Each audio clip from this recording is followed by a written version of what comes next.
ITIL versi 3 yang dikeluarkan pada tahun 2007 menyediakan rangkaian proses yang lebih lengkap untuk menjelaskan life cycle dari suatu layanan IT. ITIL versi 3 mencakup seluruh organisasi IT serta semua komponen pendukung yang dibutuhkan untuk menghasilkan dan mendukung suatu layanan IT. Semua kelompok proses yang ada di ITIL versi 2 tetap digunakan di ITIL versi 3.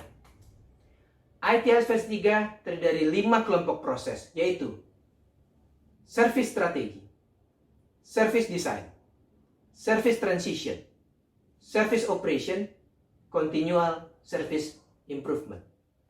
Saya akan menjelaskan kelima kelompok proses tersebut dengan analogi kalau kita ingin membuat suatu rumah makan. Kalau kita ingin membuat suatu rumah makan, maka hal pertama yang kita pikirkan adalah bagaimana kita menyusun konsep dari rumah makan kita tersebut. Rumah makan seperti apa yang akan kita buat?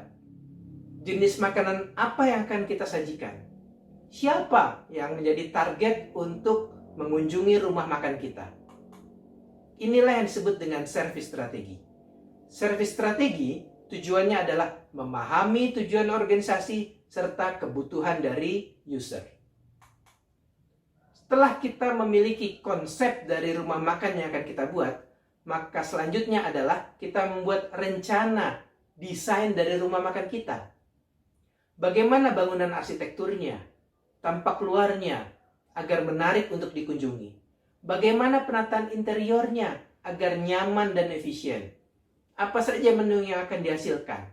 Bagaimana penampilan buku menunya, dan sebagainya.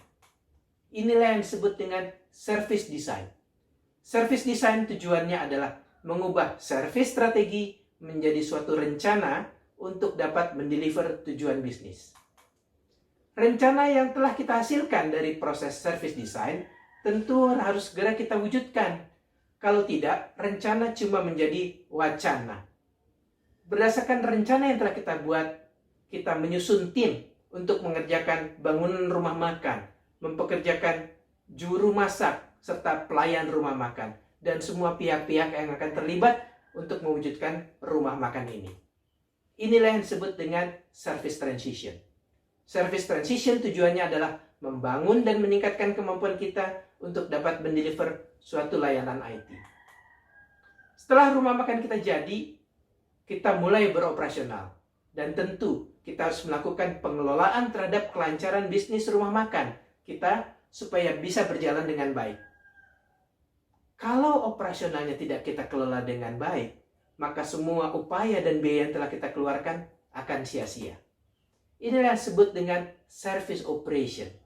Service operation tujuannya adalah mengelola layanan IT agar berjalan dengan sebaik-baiknya agar dapat memberikan manfaat kepada usernya. Sobat IT, pernahkah kalian alami setelah kita selesai makan di suatu rumah makan atau di suatu hotel, lalu ada orang yang datang menyapa kita dan menanyakan, apakah makanannya enak? Apakah senang makan di tempat ini?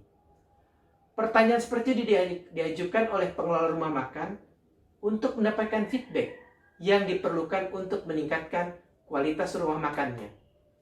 Inilah yang disebut dengan continual service improvement.